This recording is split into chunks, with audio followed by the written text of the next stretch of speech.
Hello folks, this is Sula speaking. You're listening to another video for Teamfight Tactics. Unfortunately, I missed the loading screen there. I forgot to turn on the recording until the game was already started, but this is taken from another double up game.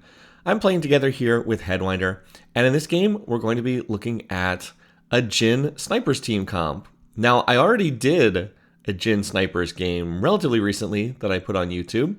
This is one of those things that happens sometimes when I play these games. Oh, in terms of the encounter, I should mention, this is a Scuttle Puddle encounter, so it's definitely going to be one of those high loot, high econ games. Everybody's boards are going to cap out higher than you would normally expect, and it's important to keep that in mind in playing this game.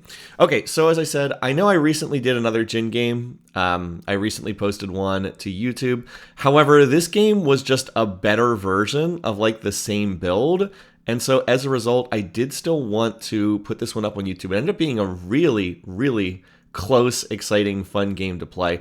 This is something that happens not infrequently. When I play a team comp for like the first or second time, it doesn't go quite as well as I maybe would have wanted, and like it can be a little bit awkward because I'm still trying to figure things out. And I'll end up playing it a little bit more, and I just get more, as I practice the team comp a bit more, it gets more polished, and I feel like I can just play it better. So I'm often like, okay, I recorded a video when I played this for the first time, and like it went reasonably well. But then I play it some more, and I'm like, I feel like I did a better job when I played this again. So I'm just going to do another video on the same topic because why not? I might as well. If I feel like I can do it better, I might as well try. Reasons why I was thinking about going in this direction, well, I don't have any Jhins here on the starting rounds, but I actually do have a lot of the other units you would want to play on this board. I already have multiple Gnars, I already have a couple of Sivers. Actually, no, I just have one Siver, but I have, two Gnars, a Siver, two Cannons, so like I'm hitting some Snipers, I'm hitting some Protector units. I also have the items for a Rage Blade, like I have the components for that, plus a Sword. And the other thing is, Headwinder was finding a lot of Malphites. He said he already had 3 Malphites in his shop, and I was like, okay, can you send me one and hold the other 2? Because that's already 3 Malphites. Like, between us, we already had 4 of them because I had 1, and you need to hit 3-star Malphite for this build. So, like, I was already making a lot of progress in that direction. Headwinder is going to end up going for a Battle Academia Prodigy build, the Yuumi build that's been really strong in this patch, so that's why I've got the Ezreal there. First augment comes back gold. It's not any of these. It could be Caretaker's Favor. I don't think that Caretaker's Favor is necessarily bad, but I'm looking at the options here. I was like, let's try for Portable Forge. I usually don't pick this one, but I figured I could get some good options, and I do. I actually have 3 that would be pretty good here. Gold Collector, Flicker Blade, and Manazane would all be reasonably good in this situation. But I'm going to take the Gold Collector because it's an econ augment in addition to being a really good item to put on Jhin later. So I'm going to make Rage Blade plus the Gold Collector. I'm going to stuff it on Gnar. And I can put the sword on him. I can put the belt on Malphite. And then we're going to pick a power up here. It's not max speed or final form. I don't care about either of those because Gnar is not going to hold my power up long term. But I'm happy to do Shadow Clone and just duplicate him. Now I have double 2-star Gnars that both have a Rage Blade, a Gold Collector, and a sword on top of that. So if I can get one more glove, I can maybe do Infinity Edge, which would be just awesome. So I'm hoping that they are going to get the executes and drop me some more gold. This person, by the way, also playing Gnar. Also playing with Shadow Clone over there. But I'm clearly in just a much, much better position than this other player, given that I have the 2-star Gnar, plus I have an artifact item, and I already have the Siver on the board for Sniper as well. As far as this team composition goes, and then I hit the 2-star Kennen as well. I can't even play Kennen on my board yet. I mean, I guess I could take the Malphite out, but I'd rather keep Crew Trait in, and I already put an item on the Malphite. I'll just leave it as B, and Kennen can go in next round. So when you're playing this board, it's essentially a sniper's board. It's relatively straightforward to construct this board. You play protectors in the front line, and then you play snipers in the back line. And you just grab all the sniper units and you grab all the protector units. The 2 key units in the build are Malphite and Jhin. They're the ones you want to be focusing on in the early game at least. Malphite is your main tank. He's a very good tank that scales throughout the game. For a 1-cost tank, he's very effective. And he also will put crew trait in play along with Sivir. You want to 3-star Malphite because that will get the initial crew bonus in play. Crew is the reroll trait that gives you additional stacking bonuses based on how many 3-star units are on your team. You really only need the first one. You don't need the 3-star Sivir as well. I mean, it's not bad if you do, but Sivir's just in there as a trait bot. The first 3-star crew unit, though, is important because it gives you 1 XP every single time you reroll the shop. And that actually is a pretty big deal. You see, I get another one of those Malphites coming over from Headwinder, and I have another Malphite as well queued up and ready to go on the next send. But it's that first crew bonus that you really want. Every time you reroll the shop, you gain 1 XP. So that's really what you're looking for there, because when you're rerolling for Jhin, who's the main carry on this board, you want to be gaining experience at the same time. And it just helps kind of give you that extra econ benefit. If you can 3-star Sivir as well, then Sivir and Malphite together will give you 1 free reroll every round, which is nice, but like not nearly as important as getting that XP from each use of the reroll button. So anyway, I'm hoping to get these executes. So far, I've only gotten 1 gold coin, and I've actually killed quite a few units. I believe the odds are it's 33% chance for the collector to drop a gold coin if you get the execute.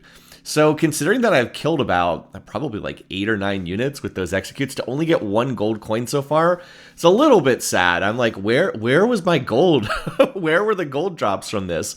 Why am I not getting any money from this? But it's one of those things where just the law of large numbers means that it should even out eventually over time. It's just unfortunate because gold drops in the early game are more valuable than gold drops in like the mid game and late game, because the faster you get to 50 gold, the faster your econ kind of gets off and rolling. All right, I am 3rd pick here. Headwinder is last pick here. I just looked at this. I was like, I'm going to take that Malphite because it gives me another Malphite, and it also lets me make Infinity Edge here for my board. Headwinder was trying to get either a Tear or a Rod because, of course, he's playing towards Yuumi, and Yuumi Prodigy is a spellcasting team comp, so you want Tears and Rods for the most part. And we would end up trading quite a few units over the course of this game because there's another Malphite, plus I have another one coming from Headwinder, so we're already technically on 6 between the two of us. But yeah, I mean, one of the things we're trying to do more often in these double up games is trade the item components, just because, I mean, there's no limitation on that. You can send units back and forth as much as you want to your partner. I also was able to find yet another Malphite. There's also a Gnar in the shop. Again, I'm giving lowest priority to hitting 3-star Gnar. I don't really care. He will stay on this board long term, and that's because when I'm going to play 5 snipers on this board, I will play every sniper except 1 unit, and the 1 unit you don't play is Caitlyn. You need Sivir for crew trait. You want to play Jhin, he's the main carry. You want to play Jinx and Varus because they're 4 and 5 cost units. They're the kind of units you want to play long term. By the way, no executes again. What the heck is going on here? If I had gotten even 1 execute, I could have sold the Gnar and gotten to 40 gold here, so that's a little disappointing. But anyway, you need to play Sivir for crew trait. You need to play Jhin, Varus, Jinx are all carries you want to itemize if you get enough items for them. And then you have the choice between Gnar or Caitlyn. And even though it might seem odd because Gnar's a 1-cost unit, he's a better sniper to run than Caitlyn.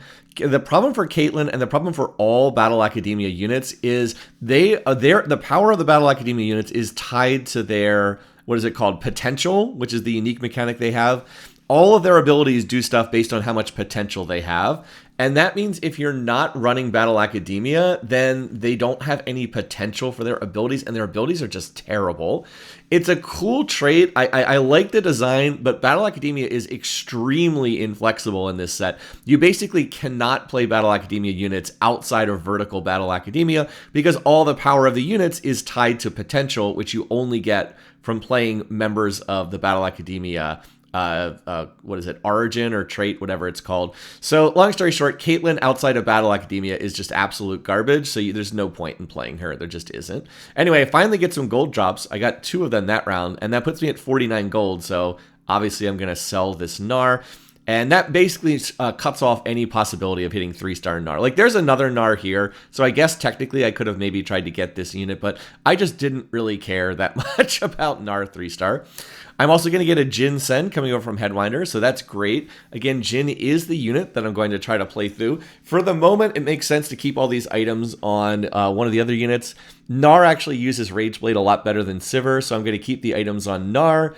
I'm aware that I have the crew in, so Sivir gets that damage amp bonus from crew. Gnar does not, but Gnar just uses Rage Blade much, much better. Sivir is an AD caster, so she wants stuff that's going to be good in a casting situation, like Spear Shojin's really good. I mean, Infinity Edge is not bad on her, but like she just doesn't really rely on her auto attacks as much as Gnar does. So I think these items are still better placed on Gnar.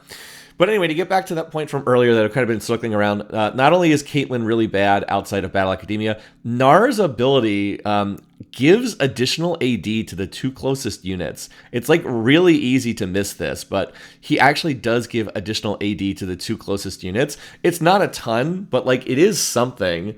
And you might as well, you might as well use that, because so like even in the late game, if you're playing through like Varus and Jinx and whatnot. By the way, here we're going to trade items again because Headwinder needed a cloak, and I'm happy to get another glove here. That'll be nice. So even in the late game, he can give like 20 AD to other units that stand near him. And, that's like getting another BF sword or 2. So like, why not? That definitely makes them better. So he turns into a support unit in the long term. And if you get into the super late game, you can play like Braum on your board as well for more frontline and pick up Luchador trait for the Braum. But anyway, he's just better as a trait bot, which than Caitlyn is. And that's what either one of them would be on the team comp. Anyway, here we're getting some executes. Let's farm some more gold. All right, Gnar's not where I want him to be in this fight, but come on, Gnar, let's farm some more gold. Kill some more units here for me. We got 1 gold coin to drop already. Can we get another one? All right, there's another one. I killed the Gnar on the enemy team. All right, I picked up 2 more gold there, and we made sure that Headwinder's win streak continued. So both of us are just in an amazing economic situation in this game. Just absolutely amazing. Now we need to find a good augment. And let's see, out of these options here, I was like, I think it's Epoch. Just get to extra XP and the extra rerolls. That's nice. And then I find the early Jinx at 5% odds. That's fantastic. I'm actually going to play that over the Jhin for right now, because until I hit more Jhins, better to have a 1-star Jinx on the board than a 1-star Jhin on the board who's not hitting any trait other than Sniper. I will send this this Malzahar over to Headwinder. I'm looking for Prodigy units and Battle Academia units to send over to his board. I haven't really seen a whole lot yet. Like, he doesn't want Jace for his board. I mean, he'll play it, but like it's not a key unit. The Malzahar is definitely a better send there. And now I'm going to stay on level 6, and I'm going to reroll for Jhin. There's a Jhin. Okay, so that gets me to Jhin. That'll be Jhin 2-star. Right? No, that's only a Jhin pair. But anyway, I'll definitely be looking to try to play the Jhin on my board as soon as I can 2-star it. I think it's better to play over the Jinx, but for 1-star, better to play the Jinx for right now. I do have another Jhin and another Malphite over there, so Headwinder has definitely been trying to collect these units for me. The first priority is actually to 3-star the Malphite. Malphite, I need to anchor my front line. I'm actually playing 2 Malphites on my board right now. And then we can go for Jhin after that, because again, as soon as I 3-star the Malphite, I'll be getting XP every single time I reroll, which is really valuable. And I also, you can see, sell the Gnar. I'm not going to 3-star Gnar. I don't care. He's not important. He's never going to get items, even though the game now taunts me by sending me more Gnars. But anyway, there's another Malphite. As I said, Malphite has higher priority. Oh, I see what I did. I decided to play both of them, so I would have 4 sniper trait in. That does make my front line a lot weaker, so I really do need to try to hit this. And I'll just continue picking up Malzahars. I also need to grab protector units. So, all right, now we have a 2-star Jhin. I don't think it's quite time to shift items over to him yet, though, because again, Jhin doesn't quite use these items as well as the units I have right now. But I'll continue to keep an eye on them, and just hopefully I can hit 2 more Malphites and get a lot stronger that way. Oh, anyway, once again, we trade item components. Headwinder kept getting swords, and he just doesn't have a use for swords on his board. He just doesn't need them, period. So I am content to keep trading him stuff for swords, because I do want swords. I want as many swords as I can get, since I'm playing snipers and they all do physical damage. And yeah, the 4 snipers is a pretty big damage boost. The only question is if I can keep them alive for any length of time. So far, I've been able to keep them alive. I know that my front line is going to start falling off here, so I definitely need to get that 3-star Malphite. But for the time being, it's working out, and we're going to win this round as well. And we are both on full win streak. Although I'm not sure how much longer that's going to continue because we're both playing pretty greedy here. Headwinder's trying to push to level 8 very, very quickly, and I'm sitting here re-rolling, and my board won't get strong until I actually hit some of the 3 stars. So I'm in a little bit of a power trough right now until I actually hit 3-star Malphite and then get up to like 3-star Jhin. I will be, as I said, in a little bit of a power trough, but for right now, it's working out okay. Now I'm going to be 3rd pick on this carousel. I would have been happy to take the what's his name? The set that had a belt because I could use more frontline here. Instead, though, I will go ahead and grab the tier. I'm going to use this on a Spirit Massage, which is a good frontline item for Malphite because he gets a lot of health. It'll also give him some damage reduction. And anyway, now we have a gift round here. So I am going to get sent, I believe, a Thief's Glove? Yes. So I'm going to put that on somebody. And we'll just continue rolling here. I could be going for 3-star Cannon, but I don't have enough bench space for that. I'd rather concentrate on the units I actually care about. And I'll just take Cannon off my board long term. All right, so rolling it down, another Jhin just popped up. There's an, okay, again, I don't really care about Sivir 3-star, but it would give me that free reroll every round if I can hit it. So I'll go ahead and look to do that. And now I will go ahead and move some of these items. You know, I'm moving them over to Jinx because these are really good Jinx items as well. One reason why I didn't feel bad about making Gnar items, and I'll take the Ramping Rage, which is a good item there. This Thief's Glove probably should have gone on frontline. I probably should have put it on the Cannon because what I really need right now is more frontline so my units don't die in these fights. But it's fine. It's okay on Sivir. I'm going to build real items on Jhin. And I've got the Thief's Glove on the Sivir for right now. But yeah, frontline is definitely my weakness. By the way, that board has already found a Twisted Fate, so that's a little bit unfortunate there. But again, I'm still winning for the time being, and my, what's it called? Collector actually printed quite a bit of gold there. You can see there's 2 more Jhins and another Malphite over there on Headwinder's bench as he continues to see these items. Oh, I had the same option for the double up gift round. I had the choice between a 5-cost champ and 10 gold or a Thief's Glove. I picked the Thief's Glove. Headwinder also picked the Thief's Glove. I will say in a lobby like this, where you're already getting a ton of econ from Scuttle Puddle, I think it's better to take the item here because you just don't need to accelerate your econ in the same way that you would in like a more normal game. So there's the 3-star Malphite. So now we can focus on getting the Jhins. We actually have 7 Jhins between us right now. And I can't wait to get that on the board because then I'll be able to go back to leveling. Now, every time I reroll, I will get XP, and I have to decide who I want to put the Power Snack on. For the moment, I'll put it on the Malphite. I do anticipate moving that, though, because the snipers are the focus of this team comp. I'm really playing through the snipers. And I wasn't able to get like an early stacking power up. The last time I played this comp, I had a power up where Malphite stacked health for the entire game. And I do think that was worthwhile to play. But since I wasn't able to get something like that, it's better, I think, to focus on making the snipers a little bit stronger. Like Jinx having the thing where she gets extra attack speed is really, really nice in this round. There's actually a Braum on the other person's board. Again, they probably got the Braum from the double up gift rounds, most likely. They actually have 2 Braums over there, so that's a little wild. But it looks like we're still winning anyway, and look how much gold the Collector is printing now. Yeah, I didn't get that gold in the early game, but I get 3 more gold right there. So the Collector has printed a lot of money for me over the course of this game. And now we're just trying to hit more of these. There's a Yuumi, so that's going to go over to Headwinder. He definitely needs Yuumis for his board. He hasn't found one yet, and that'll be a big spike to go from Ezreal up to Yuumi. Here is another Jhin. So now we're on 6, and Headwinder still has another one over there. So hopefully I can just hit 2 more. There we go. And I just need 1 more plus the send in a couple rounds. And then we can just start leveling and playing more units. As I said, this is a sniper-based team composition. As a quick refresher on what this trait does, it's been in a bunch of TFT sets, but well, look at all this gold. This is insane. Again, high loot lobbies. They do all kinds of crazy stuff. As a refresher on this trait, though, it gives all the sniper units a flat amount of damage amp, and then you get additional damage amp based on how far away the target is. So the further away the target is, the more damage they do. By the way, I get a tier, and Headwinder actually just got a spatula, so I'm going to send the tier over to him, and that'll allow him to make a Battle Academia spatula. And he was just asking me what I wanted in return, and I believe that I said I wanted the bow, so I could make a Last Whisper, give me some armor shred here. So that'll be a nice item on Jhin as well. And then I just need to roll. I've actually gone all the way to level 7 right now because I was rerolling enough that I got extra XP that pushed me up to level 7. And remember, my second augment, Epoch, also gives me extra rerolls, and it also gives me additional XP. I actually would prefer to still be rolling on level 7 here, or on, excuse me, level 6 here, but it did boost me up to level 7, so it is what it is.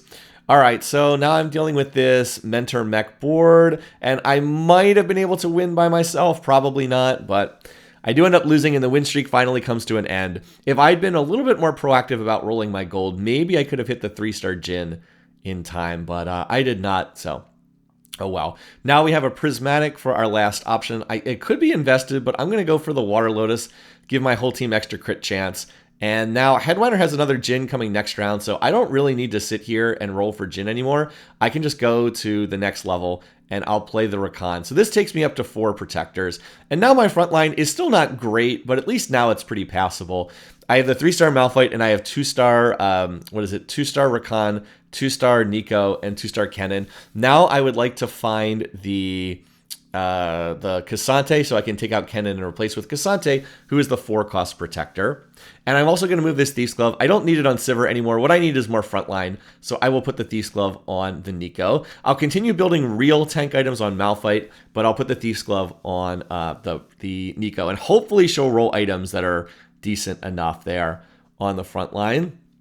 Still, we're in good shape. Now I was able to get 4 Sniper, 4 Protector, and next up I want to get to level 9, where I can play another Sniper. That Sniper is definitely going to be Varus. I'm pretty confident that I can hit him on level 9. It doesn't look like anyone else is playing a board that's going to play Varus. And then that will be the final board. It'll be 4 Protector, 5 Sniper, and then Varus will take over as another carry. Normally, you'd maybe only be able to itemize 1, maybe 2 carries, but because this is a Scuttle Puddle lobby, and everybody's getting way more loot than normal, I can probably do 3 carries in this game. I should be able to do Jhin, who's going to be 3-starred, and Jinx, and then Varus as well, which is going to be absolutely nuts in the late game. So now it's time for me to shift a power up, and I'm like, let's take it off Malphite. We'll put it on Jhin, and I get the one I want, Spirit Sword. Gain 20% critical strike chance. Attacks that crit do 40% bonus magic damage. Well, guess what? Jhin has a 100% crit chance. Yeah, so every single attack is going to crit that he does. And then those attacks do 40% bonus magic damage. This is one of those interactions I did not know about the first time that I played this comp. But apparently this is the augment that you want on, or not augment, this is the power up you want on Jhin. And it just causes him to do an immense amount of damage if he's 3-starred, because every attack, now that he has the 100% crit chance, every attack is not only dealing lots of physical damage, it's dealing all kinds of magic damage as well. Yeah, he did like 2,000 magic damage. Unfortunately, I lose to the Jinx 2-star. I was really close to winning that round, but I came up just a little bit short against that board over there. And I was hoping I could win that. I really would have liked to have won that round, but oh well, just came up a little bit short. We are still in good shape from a health perspective. One of those teams is almost dead, and the other ones are, well, another team's getting low, and then the one team's on 50 HP. So we have been last picking in most of these rounds. And out of these items here, I probably could use something that gives me a little bit more frontline, or I could just look to greed and take... Or I could also just look to greed and take something that gives me additional damage. But no, I take the belt. I think that's the responsible thing to do. I wouldn't mind having... I'd love to get like a vest here so I could do Gargoyle Stoneplate.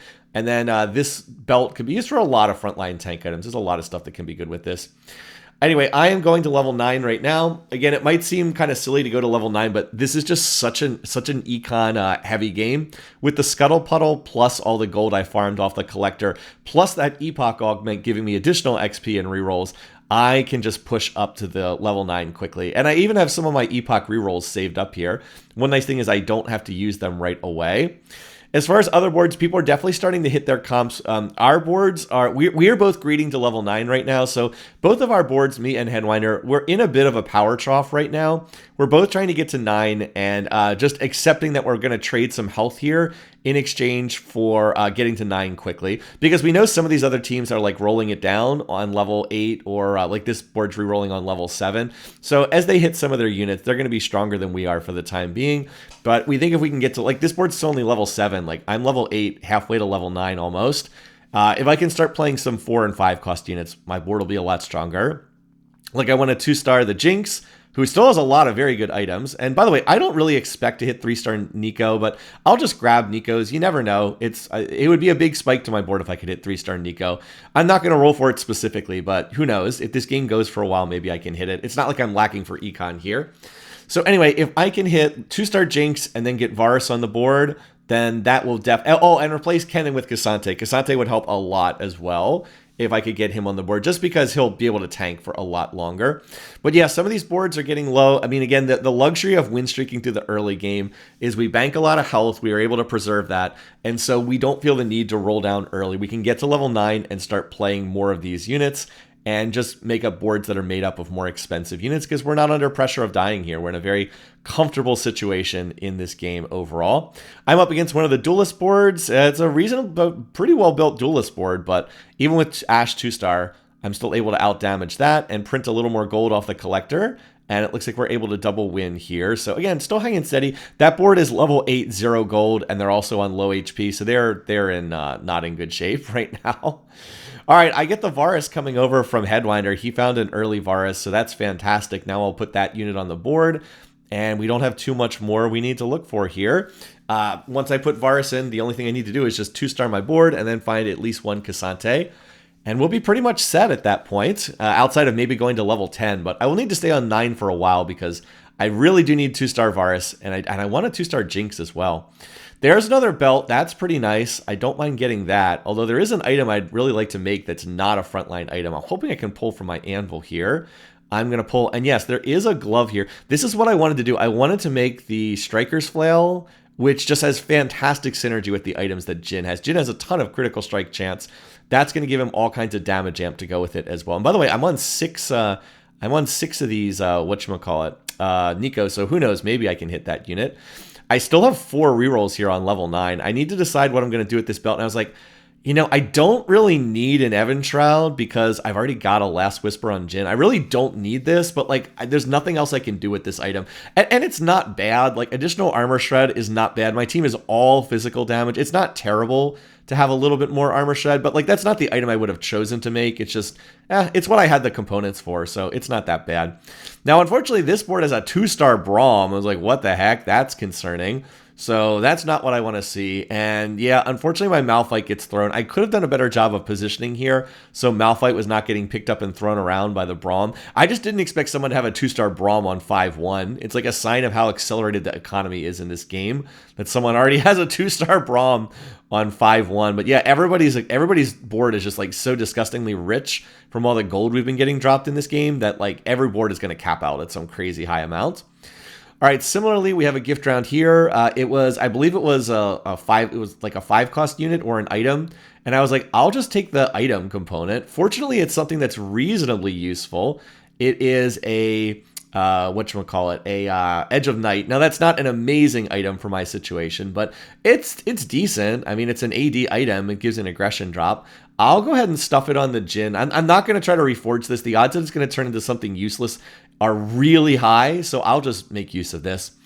I also was able to find the 2-star Jinx. That's a pretty big spike because I do have one of my power-ups on Jinx, and I am playing 5 snipers, which is, I think 5 snipers is, all the snipers get like, I think it's like 10% base damage amp, and then it's another 10% for each hex away the target is. So if you're hitting targets on the other side of the board, it's like 80% damage amp, which is pretty wild. So like, we're going to hit this Kaisa board. Oh, can we win? Up. It's down to Varus and Cassante slap fighting each other. I'm going to get reinforced on, but Headwinder comes in as well. And together we had to knock out that team, and we get the first team out of the lobby here. There's another team on 2 HP as well. So they're getting low. We're still in a pretty comfortable position. And then there's another team on 35 HP. Headwinder takes the gold drop, so he'll have a little bit more gold to roll with here. And note that I'm holding a Leona and a Yuumi on my bench. I'm holding one of each. Headwinder said he was going to roll here and just see which unit he hit. And then he would tell me which one to send because he thought he had a realistic chance of 3-starring one of these units. And he would just see if he finds more Yuumis or more Leonas. He is the only one playing this Yuumi Prodigy comp. No one else is playing Battle Academia, so these units are uncontested in the lobby. And just given what an insane high loot lobby this is, we thought that he could possibly make a run at 3-starring one of these units. All right, so now I hit this board, the Star Guardian board in the lobby, and I look at this, I was like, oh no, this team has 8 poppies already? That's not good. They already have 8 poppies? Oh my god. Well, as soon as I see this, I was like, Headwinder, we need to start taking poppies out of the lobby. We do not want this team to have 3-star poppy because I annihilate this board right now. It is not close, but if they hit 3-star poppy, it's going to get a lot dicier against that team. That, like, obviously if they have a 3-star 4 cost, it's going to be a lot scarier. So we send the other team to 1 HP, but it's that team on 31 health that we have to worry about. We need to make sure they don't get a poppy. So needless to say, what's on this carousel? Oh, there's a poppy on this carousel. Are they first pick? Yes, they are first pick. And that person just walks straight to the poppy and picks it up. We're like, oh my freaking, come on. Like, seriously? Are you kidding me? So, yeah. Now that person has 3-star poppy. Now, this is double up. It's not the single player mode. Hitting a 3-star 4 cost does not automatically win you the game, because we can still focus on beating their partner in these boards. And there's so much loot in this lobby. It's also not impossible that we could get to the point where our boards actually outscale, scale up to the point where we can actually beat a 3-star 4 cost.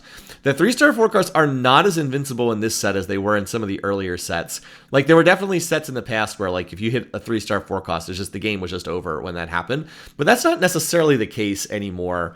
Anyway, I am trying to find another Varus. I hit 2-star Cassante. That's pretty big. I'll just move my Thief's Glove off the Nico and over there. Not that the items on the Thief's Glove are any good this round, but I'll just put that on Cassante because he's a better tank since he's the 4-cost protector. And in addition to that, he has Wraith trait as well, so we'll get a little healing from Wraith trait, and a little bit of the damage he does will also reflect back. This board is on 1 HP, so if we can beat them, we can get them out of the lobby. The problem on this board is that Braum. It's just being so disruptive.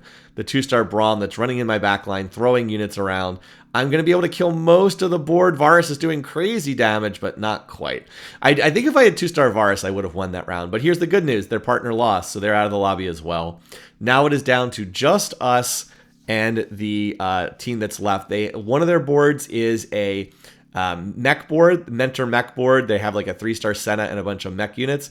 The other unit, the other board is the one with the Star Guardians and the 3-star Poppy. So yeah, that's the question. We do have more health, so that gives us a little bit more leeway. But it's gonna like, there's no lying. This is gonna be tough. It's gonna be tricky to deal with this board.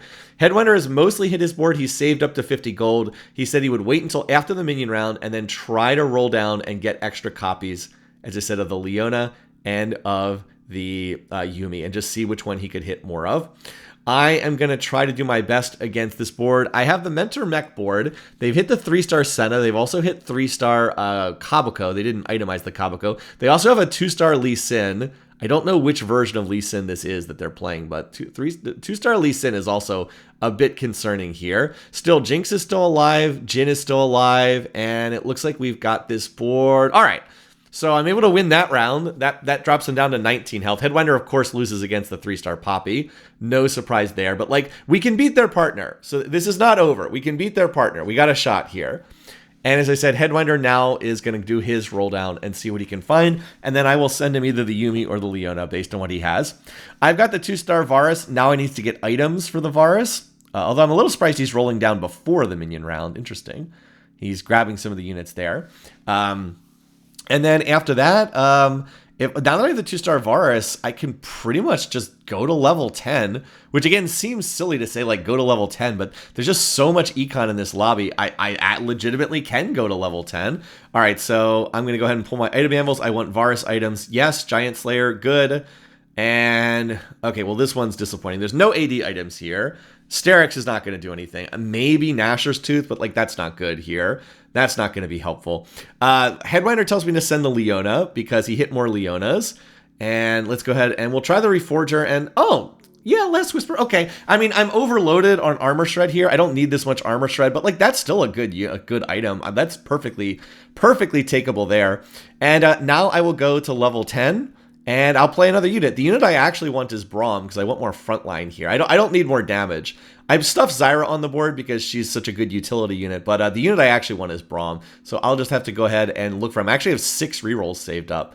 All right, the thing is, I actually kind of thought I might be able to beat this board. I think I was actually winning against the Star Guardians board, but unfortunately then their partner comes over, reinforces, and I'm not able to win against them. I mean, I am level 10. That board's level 6.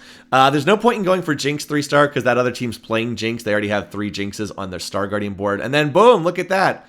3-star Leona. Okay, Headwinder has a 3-star Leona on his board. So we've got 3-star Poppy on one team, 3-star Leona on the other team. I was able to get Headwinder one of them, and then he was able to find the other ones he needed. Yeah, there's the last Poppy, by the way. There's only 10 copies of each 4 cost. That other team has... that other team has 9 of the poppies, and then I just found the 10th one here in my shop. Not that it does any good; they already have the 3-star version. But I could grab the last poppy if I wanted to.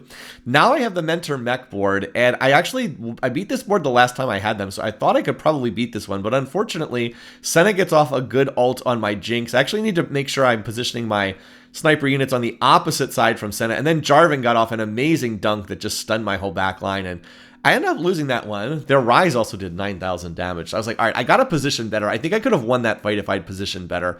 Headwinder also lost against the 3-star, what's it called? Also lost against the 3-star Poppy board. So we're actually on 1 HP, but look at our little health bar graphic. It's not red.